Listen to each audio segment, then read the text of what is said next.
Hey folks, it's Ben. We're here in our 1989 Ford Probe GT.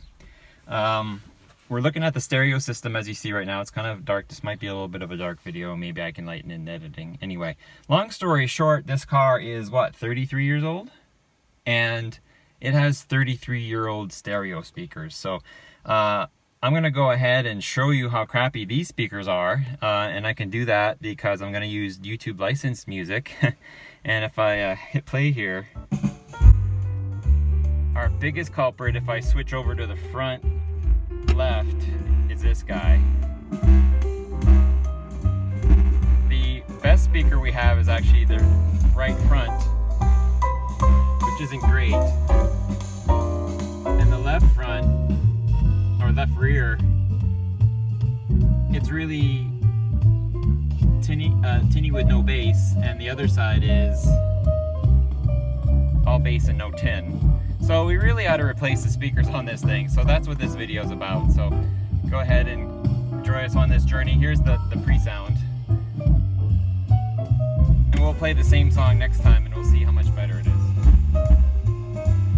Our current setup is we got a Bluetooth radio transmitter here plugged into the cigarette lighter, which I just accidentally turned off.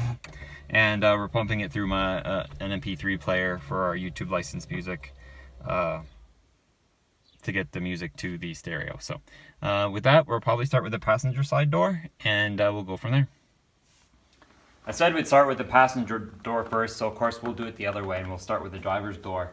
We need to take the door panel off to get to the speaker here. And if you just watched my parts car video, it's not hard to do. Take out a screw here right behind the door handle. This should just lift out, and if we use a screwdriver very carefully, we'll be able to get it. It's just kind of got some metal clips. I want to be careful, I don't want to break it. My parts car has this exact part, but it's a lot more faded than this one is. So just be gentle. And there's a screw we need to get in behind here. There she comes.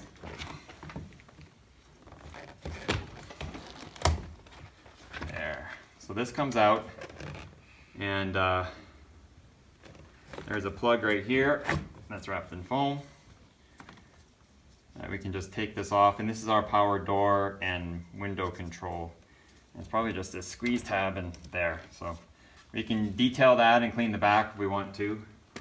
That opens up that, and then we have a Phillips right here, and it's different from the other three I'm about to show you because it's very short, where we have three others right here.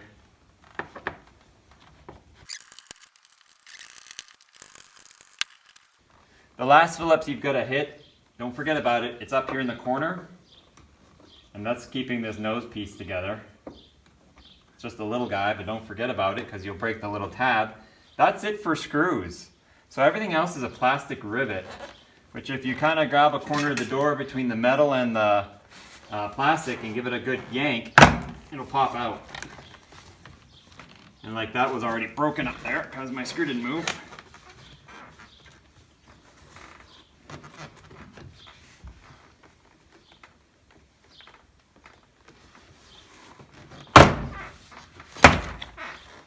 And then there's going to be two on top, and I was going to try to maybe not even release the door. If I could get it to fit through the hole it came in, I wouldn't have to do much with this at all. Yeah, I can get it to lock the doors on me. There. And so then I push up. And that releases our door panel. You can see all our plastic rivets. I have a video on exactly how this door goes together.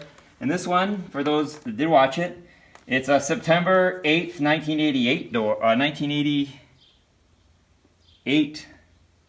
So yeah, it fits the fact that it's a September car. It's a September door plate, so that's pretty cool. It's just like our other door in regards to the plastic film here. And here we have our speaker.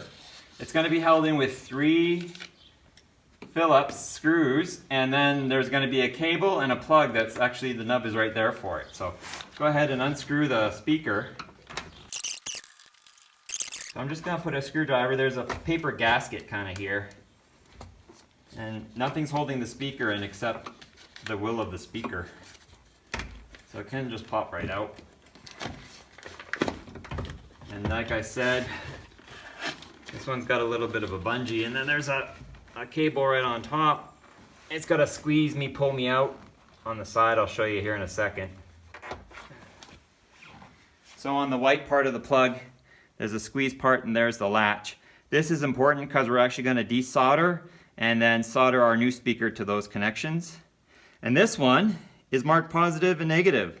That's a win because the parts card didn't have that. This one does, and I think we'll take this rubber gasket too. But now we know exactly what connections to make on every car, because as far as I can tell, the gray and the blue are consistent amongst all the speakers, and just how they plug into each port is different. So we'll be able to run it with that, and there'll be notes on that in the comments of this video. So you can go with that. So with this, we'll go ahead and compare it on the bench to our new speaker, and then we'll put it in. We got to do some soldering, I guess. So now that we have the two speakers out, the kit actually comes with plugs, a small one and a big one that will actually plug here, and you could clip this and just wire nut them together or twist tie them and solder them. I think I did that on my Grand Prix, and that's a great way to do it. But this is in the door, it's really hard to get to, so I'd like to solder it on there again. So I'm going to use my soldering iron, and I've already kind of tried to get this one off just by desoldering it from the speaker. Unfortunately, there might be some sort of mechanical connection in there too. So I'm just going to clip these wires off as close as I can. And then I'm going to go ahead and strip them down, and then we'll just solder them on to the new terminals here. Knowing that the white one is, or I should say the gray one is the negative, and the blue one is the positive. So I'm just going to use my wire strippers if I'm on frame and strip them out. So those are good. Then I'm going to go ahead and tin them, which means I'm going to pre-apply solder to the wires. There's like 4 strands in here. So I have my soldering gun, which I don't know if you can see or not. And then I just take my soldering gun, get the wire hot, and get in there with a little bit of solder, and just kind of binds the wires together nice so they're easier to solder. No, blue goes to positive. So we are set up correctly for that. I wonder if I can just melt the existing solder and get it stuck in there. That'd be kind of handy. Oh yeah, that's really melty stuff. So I just mostly use the soldering gun to melt that existing solder. And with that, our terminals are switched over. So we've got a little bit of exposed, but we did with the exposed metal there. So now we're good to go ahead and transfer this speaker over to the car. Now the other problem we're gonna run into is that this speaker is a tri-mount. It's got 3, and for as many different types of connections of this Pyle speaker has, it doesn't have 3. You'd think it would be 3, but it's actually just off a little bit, and it's a little bit more round than this one is, just a hair. So what we're gonna do is just drill some holes and put some screws in. This kit also comes with a whole slew of screws to mount the speaker with, and clips and everything. So we're just gonna punch through. So for our mounting here, it's an interesting scenario of we have a wide lip flange, but it doesn't quite fit in the hole just right. And long story short, we're just gonna sink 3 new screws in. The kit does come with these little side clamps that will let you go ahead and do that, but our lip's so long and we're not gonna hit them. So we're not gonna use those. We're actually just going to straight up mount the speaker to the door. We're gonna use this plastic actually as kind of a little bit of a gasket for us as well. So with our speaker, we have these 2 little that denote the top. So what we're actually gonna do is drill 1 hole, plug it in, screw it in, and then we'll do the other 2. And hopefully that'll get us all set here. I'm gonna offset it a little bit so we leave our factory mounting point for whomever down the road is doing another upgrade and gets a direct replacement speaker, not realizing that we've done this. They'll be all set. They won't have to do anything.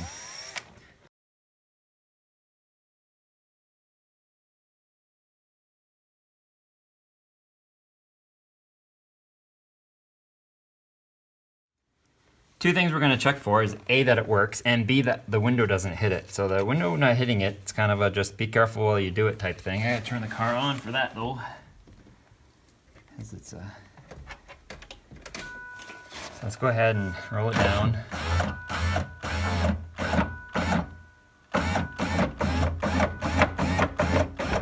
Well, no clunking means we're good there. Next is if it works or not, so bear with me here as I switch the...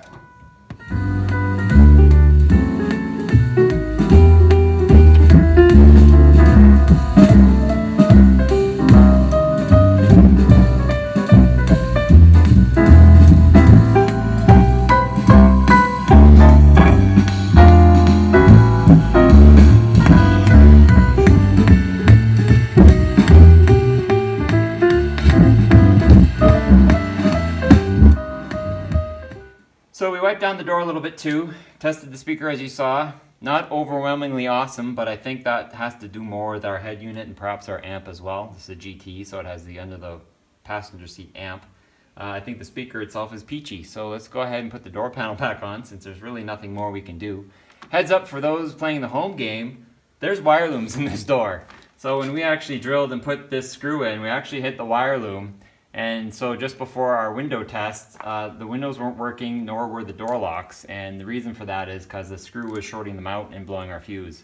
So we repaired the wire loom with some tape and things like that. But heads up, when you're drilling, be sure you know what's behind what you're drilling before you actually do that. So that's all repaired. Everything's working again. So now we're just going to put the door panel on. Installation is reverse of removal, which is the favorite cop-out word for this is how you put it back together again. I'm going to grab this wire loom here, if it'll come with me. It has to go through the door. And we got to wiggle this through, which might be harder coming back through. We'll see. Got a little bit to play with that rod there. But this is where you lock and unlock the doors. unlock the door 100 times, yeah. And so our top of our door wants to, it's almost 2 pieces, wants to lock in. And there are hole mounts for that.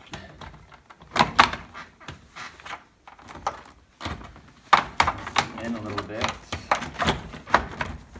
Like that, so our door lock's nice now. So the top's latched in.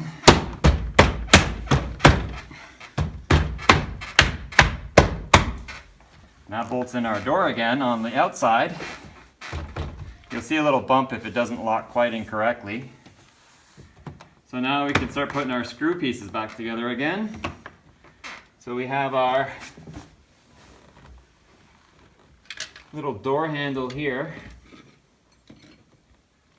It's got the clean little Phillips that you see. That's cool. Let's unlock the doors. And then we have this screw that actually never came off up here. Little plastic just hung on the door there. And then we've got our wire loom for that. So next is our large guy here, which we've kind of cleaned off, and that's got to go through this as well. And then we have our little holders here. We'll do the short one first because we took it off first. I think you'd put it on last, but it holds the front up.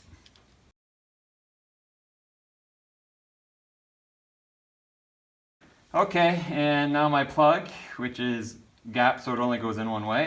And we kind of stuff that down the hole. It's got our metal clips here. It's a snap-in piece, so it should be fairly easy to go back in. Cool. So there you go. That's how you do. I'm gonna do a time lapse for the other door. So there won't be the description, but you'll get the gist of what's going on.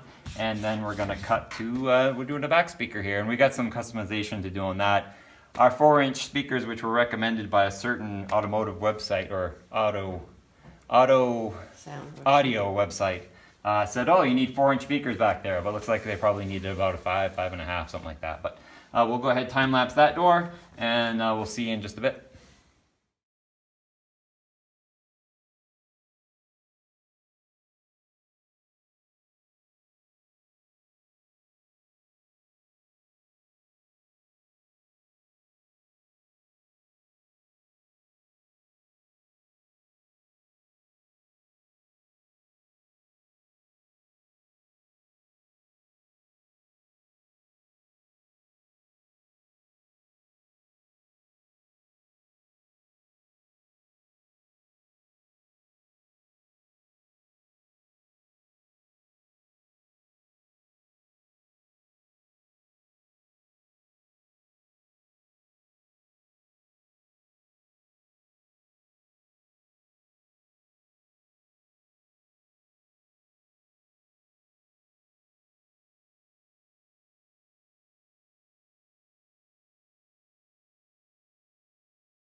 Next up is to tackle the rear speakers, and in order to do that, we're going to have to remove that panel right there.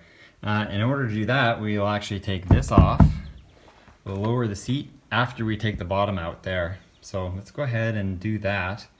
I think maybe if I put you up here in the back and point you down, I'll show you how to take the seat out. Sun's gonna be at us all day today. So to remove the rear seat, about the center, there's a push button.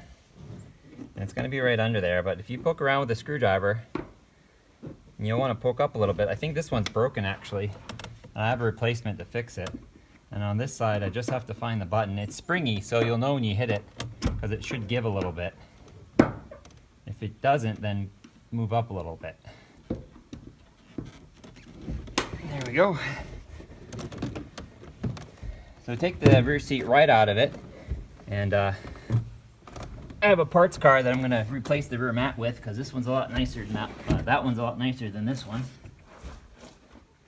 Pull our seat down. I'll do it on each side. And next we're going to remove this, which I believe is just a matter of, I think it just lifts out. My wife did it last time, so we'll have her do it again. You see how it just bolts in? Yeah. You just lift it up a little bit and then it just pulls out. It's forward and Yeah. out it comes. Nice. So we got a whole bunch of screws to take out. One up top here.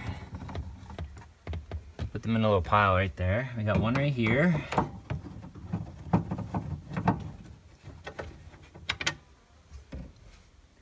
One down here.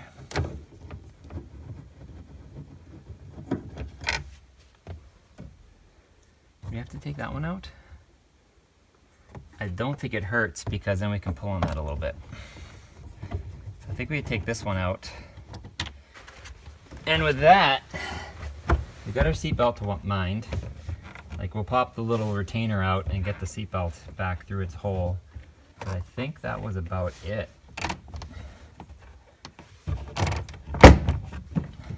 This side pulled out.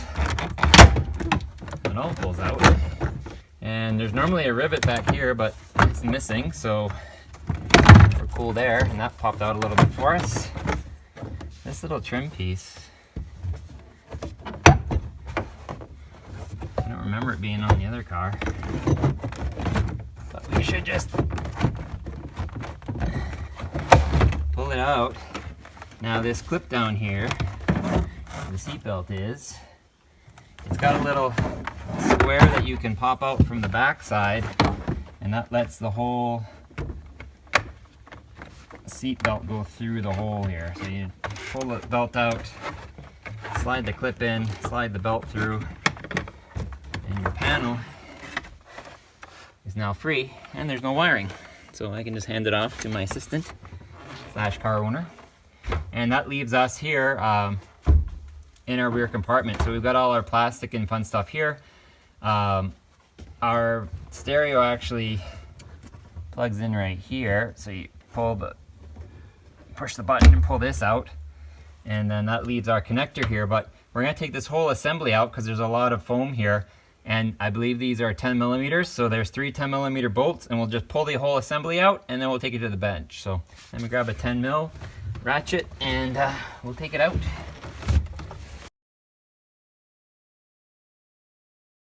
So with that, it's got a little hook on the top. It's dirty, but here's our speaker. So let's take it to the bench and look.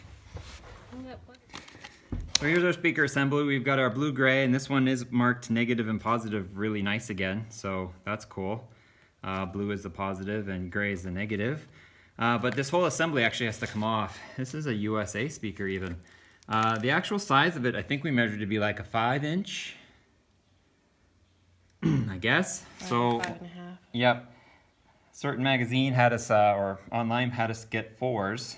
So we're gonna just go ahead and put in the 4s. We're gonna have to do a little fabrication to get that to work, but that's all right. That's what we do, right? So I'll grab a screwdriver and we'll take this assembly out, mount the 4 in. Oh, here's one.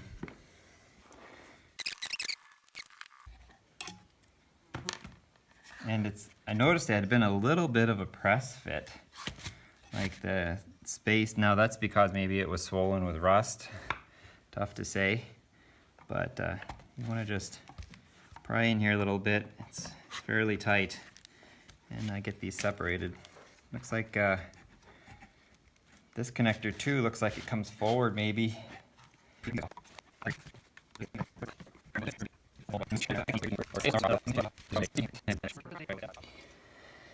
So the half-hearted solution I came up with actually was to use one of the initial holes and really crank it down using a factory screw, obviously. And then these come with like clamps so that you could put them around sheet metal and then have them screw down through and use those as pinching points on the edge here. That creates 3 points and a very stable speaker. So I think that'll do for us. And then, so actually that's part's done. Next we'll put this back on and solder the wires to the connectors if it's not too far away. Maybe we should have rotated that. It goes the other way. That way. Yep. So no, we're good. We'll come and we'll solder our wires on here, and in fact we can put those screws in now, solder it in, put it back in the car, plug it in, move on to the next side. Here's our speaker assembly. It just hangs on the hook, and we'll put it back in the way it came out. So we'll use these nuts I threw over here. Have a cat meow at me while I'm doing it.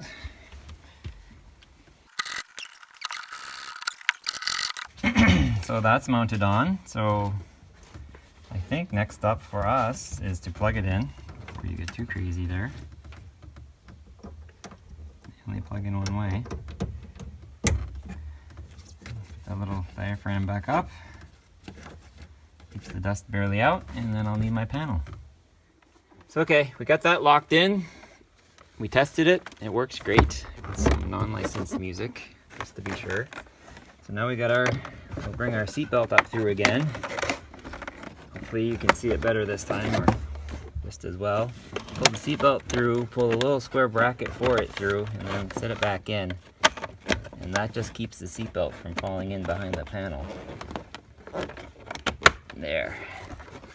And then, just like not even, it doesn't even kind of like lock in the top. It just kind of sits on there, and then you push it in, and we got to make sure our bracketry is just right. It's real dirty right here.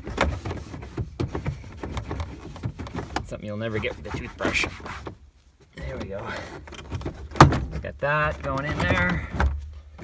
We're rubbing up against that. Oh, it's mostly this other panel too. We've got to pull around.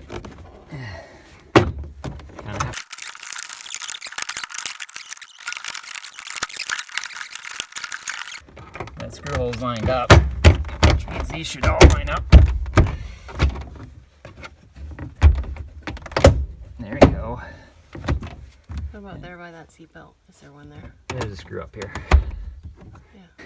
So then we have a bunch of these guys and a plastic rivet. Where'd the rivet come from? Over here somewhere. Oh, okay. Won't worry about it then. So these look to be, this is the trim piece, so you can actually see it. So it's the nice one.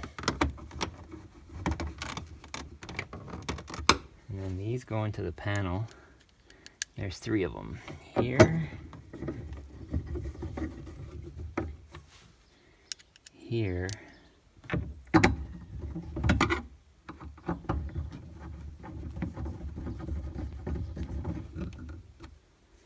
And then this one, which we'll pull this top panel in.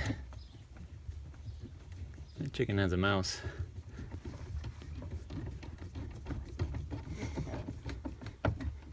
All right, that's all nice and tight and snug, and that's kind of cool how that works. And that's this side. Seatbelt's ready to go for the rear seat passenger. We just have to do the other side, and we can drop the seat back in and stuff like that. So let's go ahead and time lapse the other side. Sorry to get a little funky. And yeah, we'll be well on our way to having a nice sound system.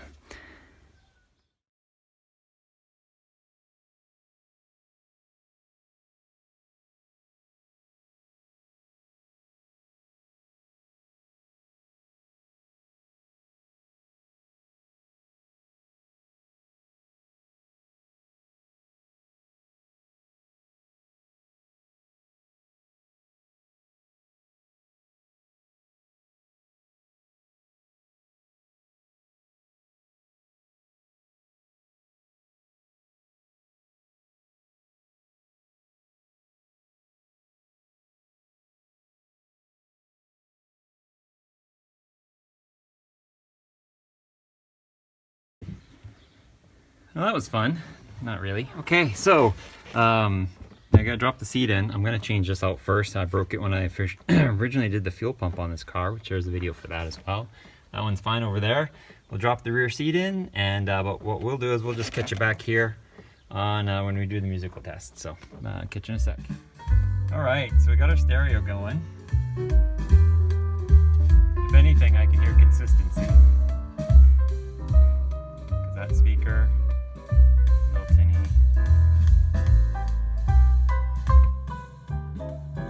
Well, that one's significantly better. It's hard to tell, right? That one's not so great. Still better than it was. Yeah. Oh yeah, it was all bass and all together. And then our head unit's quirky with the tweaking. Bet you could find somewhere cool to do it. So that's it, guys.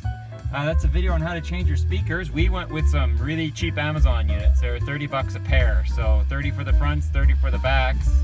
And the time it takes to fix the doors. There you have it. So if you're doing your Ford Probe, cool, and whatever. So if you have any questions, ask away. We always honor all our videos with questions. And if you have some comments you'd like to make, like, oh, I did it but with some better speakers and it sounded best, cool. Or if it's time to retire this head unit, because it's the head unit, but then it's also got an amp under the passenger seat, which is where the speakers all go to. So anyway, please subscribe to our channel, Turbo231, for more Ford Pro videos and other awesome things. And we'll catch you next time. What am I going to do for slow-mo? We'll just play the music in slow motion.